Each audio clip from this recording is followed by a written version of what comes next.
फॉर्मूले से हम कैलकुलेट करेंगे NDP एट FC, जहाँ जितनी भी टोटल इनकम जहाँ जहाँ से भी आती है उन सबको प्लस कर देंगे तो हमारा इनकम मेथड से इनकम आ जाएगी, है ना, NDP एट FC। तो सबसे पहला क्या है, कॉम्पनसेशन ऑफ एम्प्लॉयज। अगर किसी एम्प्लॉयर के अंडर आप काम करते हैं तो आपके काम के बदले में आपको कॉम्पनसेशन मिलेगा, उसे हम बोलते हैं कॉम्पनसेशन ऑफ एम्प्लॉयज।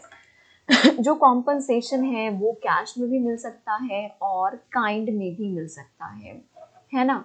तो कैश में भी मिल सकता है, कैश मतलब जो कैश में पैसा मिला है, से आपकी सैलरी 1,00,000 रुपए है, 50,000 आपको कैश में मिला है और जो काइंड है वो आप 50,000 रुपए आपको काइंड में मिला है। काइंड के फॉर्म में आपको क्या मिला है, आपको अच्छा सा घर रहने के लिए दे दिया गया है, नौकर चाकर दे दिए हैं, कार दे दी गई है, कुछ भी हो सकता है, तो कैश और काइंड। तीसरी चीज इसके अंदर एक और आती है, employers contribution to social security scheme. तीसरी चीज क्या आती है, employers contribution to social security scheme. आखिर ये सोशल सिक्योरिटी स्कीम क्या होती है, आपने देखा होगा जो लोग जॉब करते हैं उन्हें जॉब के बाद, है ना, उन्हें एक प्रोविडेंट फंड, ग्रेचुटी वगैरह काफ़ी ज़्यादा अमाउंट जॉब के सर्विस ख़त्म हो जाने के बाद काफ़ी हैवी अमाउंट मिलता है। तो आखिर वो पैसे आते कहाँ से हैं, ठीक है, वो पैसे ऐसे आते हैं जो पीएफ के लिए एंड में पैसा आता है वो कहाँ से आता है, तो पीएफ के लिए जो पैसा होता है उसके अंदर जो एम्प्लॉय है वो भी कंट्रीब्यूट करता है और जो एम्प्लॉयर है वो भी कंट्रीब्यूट करता है। जैसे एम्प्लॉय के साथ 50,000 सैलरी है कैश में तो उसने 50,000 में से 10,000 रुपए एम्प्लॉय ने अपने पीएफ में डाल दिए हैं। जितना पैसा एम्प्लॉय डालेगा उतना पैसा एम्प्लॉयर भी पीएफ में डालेगा। तो एम्प्लॉयर के अकाउंट में कितना पैसा आ गया, तो एम्प्लॉय के अकाउंट में टोटल पीएफ में 20,000 पैसा आ जाएगा, ठीक है। तो इसके अंदर आप देख रहे हो सिर्फ क्या लिखा है, एम्प्लॉयर कॉन्ट्रीब्यूशन लिखा है। एम्प्लॉय कॉन्ट्रीब्यूशन क्यों नहीं लिखा, क्योंकि ऑलरेडी वो कैश में 50,000 दिखा चुके हैं, जिसके अंदर जो पीएफ में 10,000 ट्रांसफर किया वो भी इंक्लूड है, ठीक है। इसीलिए अगर क्वेश्चन करते हुए एम्प्लॉय कॉन्ट्रीब्यूशन लिखा हो तो you have to just ignore it, और अगर एम्प्लॉयर कॉन्ट्रीब्यूशन लिखा हो तो इन तीनों को प्लस करके आपके पास आ जाएगा कॉम्पनसेशन ऑफ एम्प्लॉयज, ठीक है।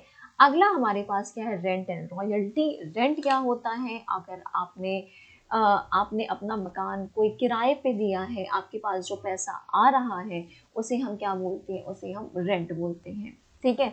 तो रेंट, एक्चुअल रेंट। तो अगला क्या है, रेंट एंड रॉयल्टी है। रेंट क्या होता है, अगर आपने कोई घर किराए पे लिया है तो उसमें आप किराया पे करोगे, तो जो पैसा आप पे करोगे उसे क्या बोलेंगे, एक्चुअल रेंट बोलेंगे। जैसे आपका रूम का किराया कितना है, 12,000 है, और आप हर महीने के 12,000 है और 12 महीने आप पे करोगे, है ना, एक साल का टोटल निकालेंगे तो कितना आ गया, ये 144,000।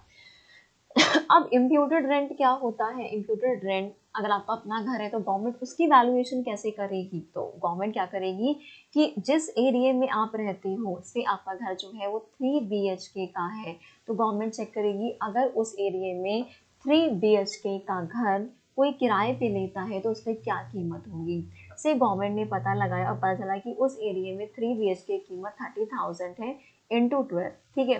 तो 3,60,000 का क्या हो जाएगा, रेंट हो जाएगा, इंक्लूडेड रेंट। मतलब आपका अपना घर था, लेकिन अगर गवर्नमेंट को वैल्यूएशन करनी है तो गवर्नमेंट इसके लिए क्या करेगी, अज्यूम करेगी कि अगर आपने घर किराए पे लिया होता उसी एरिया में और वैसा ही 3 BHK टाइप का, तो वो घर आपको कितने में मिलता, तो उसी अकॉर्डिंग गवर्नमेंट ये 3,60,000 रुपए निकाल लेगी, ठीक है। अगला है रॉयल्टी। रॉयल्टी क्या होती है, तो देखो, रेंट होता है कि अगर जमीन के ऊपर आपने कुछ कंस्ट्रक्शन करी, कुछ बनाया तो उसको आपने किराए पे दिया तो वो रेंट होता है, ठीक है। रॉयल्टी क्या होती है, अगर जमीन के अंदर से कुछ मिला, क्या हुआ, रॉयल्टी किसे बोलते हैं, अगर जमीन के अंदर से कुछ मिलता है तो उसे हम क्या बोलते हैं, उसे हम रॉयल्टी बोलते हैं। जैसे कोई क्या है, लैंड है ना, कोई जमीन है, उसके नीचे पता चला है कि उसके नीचे कोयला है, पेट्रोलियम है, ये है वो है, कोई भी चीज़ है, तो उसके लिए उसे जो भी लीज पे लेगा, जो भी उस पर्पस पे लेगा, उसे जो पे करेगा उसे क्या बोलेंगे, रॉयल्टी बोलेंगे। अगर जमीन के ऊपर लिया तो रेंट, जमीन के नीचे लिया तो रॉयल्टी। समझ में आ गया आपको। अगला हमारे पास क्या है, इंटरेस्ट। इंटरेस्ट तभी आएगा अगर वो किसी प्रोडक्टिव पर्पस के लिए, मतलब कि उसी लोन का इंटरेस्ट आएगा अगर वो किसी प्रोडक्टिव पर्पस के लिए लिया गया है। ठीक है, इंटरेस्ट इनकम तभी इंक्लूड होगी अगर वो किस पर्पस के लिए ली गई है, किसी प्रोडक्टिव पर्पस के लिए लिया गया है। ठीक है, अगला क्या है, अगला हमारे पास प्रॉफिट है। अगर किसी भी कंपनी को प्रॉफिट होता है, क्या अगर किसी भी कंपनी को प्रॉफिट होता है, जैसे ही प्रॉफिट होता है क्या होता है, गवर्नमेंट टैक्स लेने आ जाती है। क्या होता है, जो हमारी गवर्नमेंट है वो क्या लेने, टैक्स चार्ज करने आ जाती है। उसे क्या बोलते हैं हम, कॉर्पोरेट टैक्स बोलते हैं। ठीक है, अब जैसे ही प्रॉफिट हुआ गवर्नमेंट ने टैक्स चार्ज कर दिया, अब जो पैसा बचा उसका क्या होगा, देखो जो कंपनी के शेयर होल्डर होते हैं, है ना, जिन्होंने कंपनी में अपना पैसा लगाया है, वो उनको कंपनी क्या देगी, जो इक्विटी शेयर होल्डर होते हैं उन्हें कंपनी क्या देगी, अब डिविडेंड देगी। तो जो जैसे कि से कंपनी को 100 CR का प्रॉफिट हुआ है ना, 100 से तो 30 करोड़, 100 से अगर 30 करोड़ टैक्स के फॉर्म में चले गए, 70 CR बचते हैं। ठीक है, 70 CR बचते हैं। 70 में से अगर 60 करोड़ रुपए शेयर होल्डर को डिविडेंड की फॉर्म में दे दिए गए हैं तो उसे क्या बोलेंगे, डिविडेंड। ठीक है, और रिटेन्ड अर्निंग किसे बोलते हैं, अब 10 करोड़ जो पैसा बच गया उसे हम क्या बोलेंगे, रिटेन्ड अर्निंग, पैसा बचा हुआ। ठीक है, उसे retained earning, reserve and surplus कुछ भी बोल सकते हैं, और भी काफी सारे नाम हैं। अनडिस्ट्रीब्यूटेड प्रॉफिट, है ना। अगला क्या है, मिक्स इनकम। देखो कुछ ऐसे काम होते हैं जिसमें हमें प्रॉफिट को, उसके प्रॉफिट को अलग करना, रेंट को अलग करना, या वेजेस को, सैलरी को अलग करना बहुत ही मुश्किल। जैसे जो लोग सेल्फ एम्प्लॉयड होते हैं, क्या, जो लोग सेल्फ एम्प्लॉयड होते हैं, जो लोग अपना काम करते हैं, आपने शॉप में देखा होगा, है ना, शॉप में वो खुद ऑनर भी वो खुद होते हैं, शॉप में वो लेबर भी, मतलब काम भी खुद कर रहे होते हैं। तो इसके बीच में डिफरेंस क्रिएट करना कि उस पर्सन का कितना प्रॉफिट है और कितना उसका सैलरी और वेजेस है, बहुत ही अलग है। तो अगर एक इनकम में बहुत सारे प्रकार की इनकम सम्मिलित होती है और सारी इनकम को अलग अलग करना पॉसिबल नहीं होता, तो ऐसी इनकम को हम क्या बोल देते हैं, मिक्स्ड इनकम बोलते हैं। ओके, तो इनकम मेथड से हम क्या निकालते हैं, NDPAT-FC निकालते हैं। इसके अंदर क्या क्या इंक्लूड होता है, कॉम्पनसेशन ऑफ एम्प्लॉय। कॉम्पनसेशन के अंदर 3 चीजें आती हैं, wages and salary, cash, kind, और एम्प्लॉयर्स का कॉन्ट्रीब्यूशन आता है, एम्प्लॉयर कॉन्ट्रीब्यूशन नहीं आता। दूसरा है रेंट एंड रॉयल्टी, इंटरेस्ट आता है। फिर प्रॉफिट, प्रॉफिट के अंदर 3 चीजें होती हैं, कॉर्पोरेट टैक्स, डिविडेंड और रिटेन अर्निंग, आखिरी है मिक्स्ड इनकम। ठीक है, तो ये हमने फॉर्मूला कर लिया। अब हम आगे क्वेश्चन करेंगे, हम कर चुके हैं। अब कुछ प्रैक्टिकल क्वेश्चन है, हम वो करने जा रहे हैं। लेकिन ये बात आपके ध्यान रखने की है कि प्रैक्टिकल क्वेश्चन स्टार्ट करने से पहले आपको ये सारे फॉर्मूले अच्छे से याद करने पड़ेंगे, तभी आपकी कमांड बन पाएगी क्वेश्चन करने में। ठीक है, तो फॉर्मूला हमारा देखो, NDPAT-FC निकलता भी है इससे, और फॉर्मूला भी हमारे पास किसका है, NDPAT-FC का है। तो यहाँ पे हम लिखेंगे NDPAT-FC। फॉर्मूला क्या है, कॉम्पनसेशन ऑफ एम्प्लॉयज, है ना। इसमें 3 चीजें आती हैं, रेंट एंड रॉयल्टी, और रेंट एंड रॉयल्टी के बाद क्या है, इंटरेस्ट, फिर है प्रॉफिट, और आखिरी में है हमारे पास mixed income. Okay, compensation of employees हमारे पास दिया हुआ है 1000, रेंट एंड रॉयल्टी हमारे पास दिया हुआ है 600, और इंटरेस्ट कितना है, इंटरेस्ट है 500।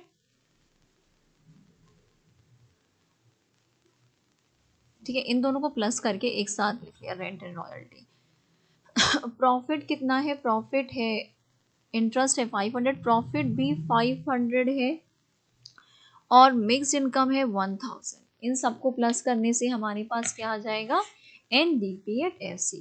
1000 प्लस में 600 प्लस में 500 प्लस में 500 प्लस में 1000। Now we have 3600 as the answer. Okay, तो 3600 करोड़ आपका आंसर आ गया। ओके, तो अगला क्वेश्चन हमारे पास क्या है करने के लिए, हमें कैलकुलेट करना है GNP@MP। तो हम कैलकुलेट करते हैं GNP एंड MP, थोड़ा सा इरेज करते हैं फॉर द स्पेस। हमें देखो फॉर्मूला हमारे पास किसका है, NDP एट FC का है। हमें कैलकुलेट कुछ भी करने को बोले, कुछ भी करने को बोले, लेकिन जो फॉर्मूला, जिस फॉर्मूले से जो निकलता है सबसे पहले हम वही कैलकुलेट करेंगे और बाद में जो भी आंसर आ जाएगा उसको हम कन्वर्ट कर लेंगे, ठीक है, जो भी हमें निकालने को बोलेंगे। तो NDP एट FC हमारा फॉर्मूला है। तो इसके अंदर क्या है, कॉम्पनसेशन एम्प्लॉयज़ के अंदर 3 चीज़ें आती हैं, फिर क्या है, रेंट एंड रॉयल्टी, इंटरेस्ट, फिर है प्रॉफिट, और फिर लास्ट में आएगा mixed income. Okay, compensation of employees है 100 डायरेक्टली दिया हुआ है। रेंट एंड रॉयल्टी, रेंट ये रहा, रॉयल्टी रॉयल्टी रॉयल्टी रॉयल्टी नहीं दी है, तो रेंट कितना है 1000, ठीक है। फिर इंटरेस्ट, इंटरेस्ट दिया है 200, और फिर प्रॉफिट है, प्रॉफिट का पार्ट दे रखा है। प्रॉफिट के 3 पार्ट होते हैं, पहला क्या होता है, कॉर्पोरेट टैक्स, फिर आता है डिविडेंड, और फिर आता है सेविंग ऑफ प्राइवेट सेक्टर, ठीक है। तो डिविडेंड हमें दिया है 1 पार्ट, दूसरा दिया है सेविंग ऑफ, तो इन दोनों को प्लस कर लेंगे, इन दोनों में 500 और ये 400, तो प्रॉफिट कितना आ गया, या तो एक साथ लिख दो या ऐसे 500 प्लस में 400।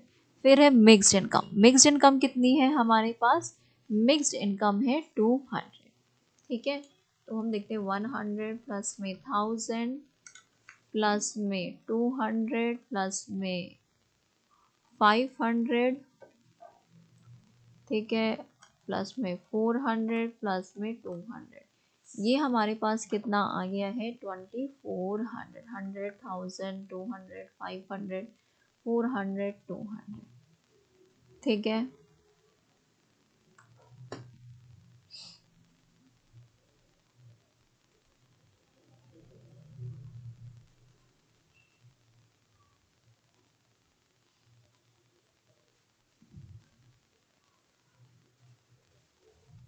ओके, तो NDP एट FC आ गया, हमें किस में कन्वर्ट करना है, हमें कन्वर्ट करना है GNP एट MP में, ठीक है, हमें कन्वर्ट करना है GNP एट MP में।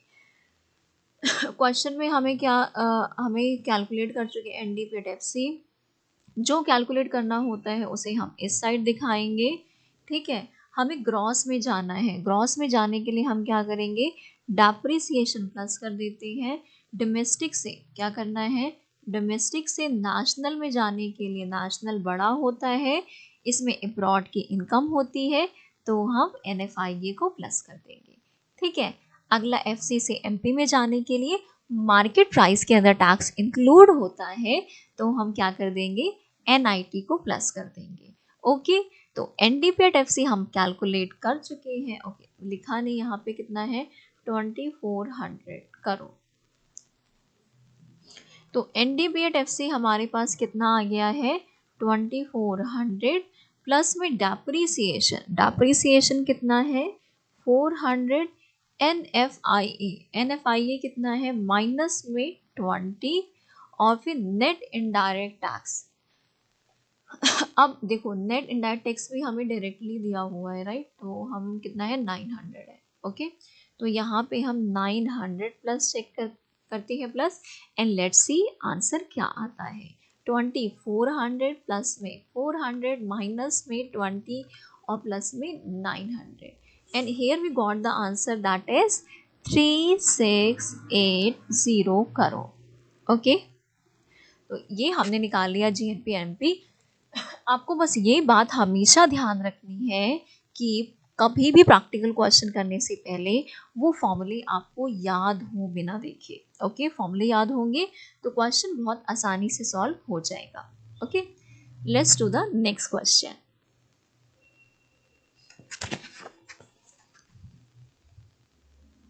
तो इसे इरेज करते हैं हम।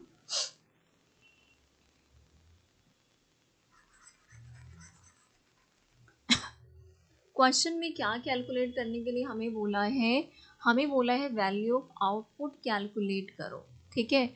वैल्यू ऑफ आउटपुट का फॉर्मूला हमें पता है क्या होता है, इसके अंदर सेल्स आता है, सेल्फ कंजम्पशन आता है और क्लोजिंग स्टॉक माइनस में ओपनिंग स्टॉक, ठीक है। तो increase in unsold stock, closing stock कितना दिया है 600 दिया हुआ है हमें, सेल्स दी है 10,625, ओ माय गॉड क्या है 10,625 करोड़, और परचेज ऑफ रॉ मटेरियल और कुछ नहीं दिया। तो इन दोनों को हम प्लस करते हैं, देखिए 10,625 में प्लस करेंगे 600, हमारे पास आए 11,225, क्या आ गया है 11,225 करोड़, ओके रुपीज। अगला हमें बोला है कि आप NVATFC निकालो, लेकिन हमें पता है कि आउटपुट मेथड जो वैल्यू एडेड मेथड है उससे हम निकाल सकते हैं GVAT-MP। तो पहले हम निकालते हैं GVAT-MP और फिर हम कन्वर्ट कर लेंगे NVAT-FC में, ठीक है।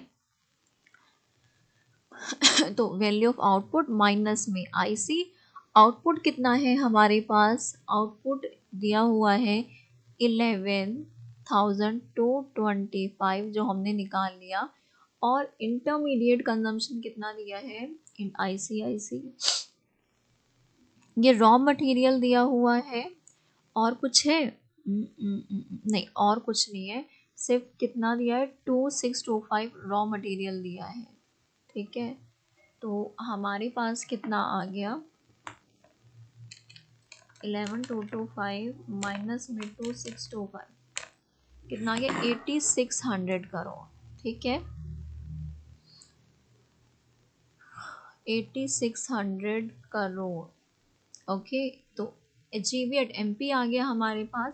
इसके बाद हमें कैलकुलेट क्या करना है NVAT-FC, तो हम NVAT-FC निकालते हैं ये है GVAT-MP।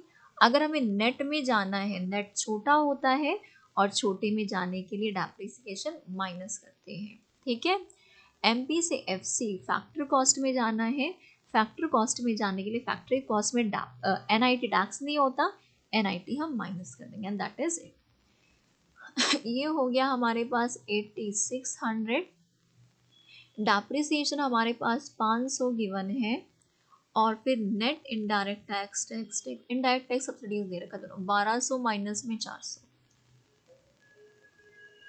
ठीक है कितना दिया है 1200 माइनस में 400,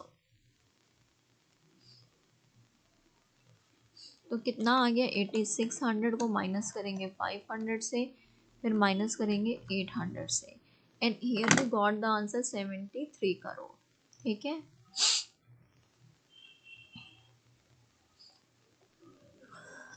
अब आगे क्या बोल रहे हैं करने के लिए, आगे बोला है prove that income generated is equal to NVAT-FC, income generated जो है वो किसके बराबर है, वो NVAT-FC के बराबर है, ठीक है।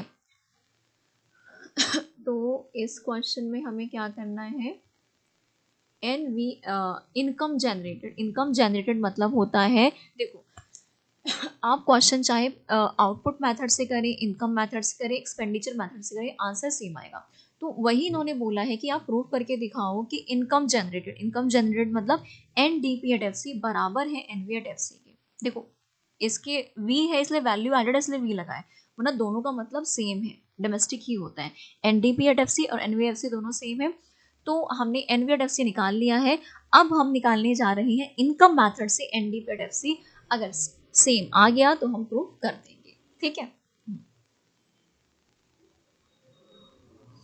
NDP@FC फॉर्मूला क्या है हमारे पास, फॉर्मूला है देखो इस क्वेश्चन में ना आपको एक मिनट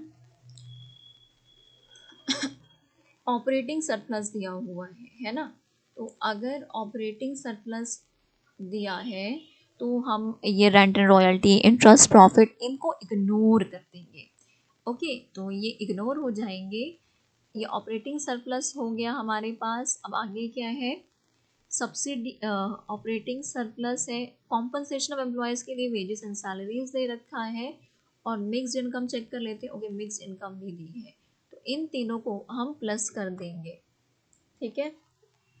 तो ऑपरेटिंग सरप्लस कितना है हमारे पास 3740, और वेजेस एंड सैलरीज कितना है 3460, और मिक्स इनकम है 100, ठीक है। तो हम करते हैं,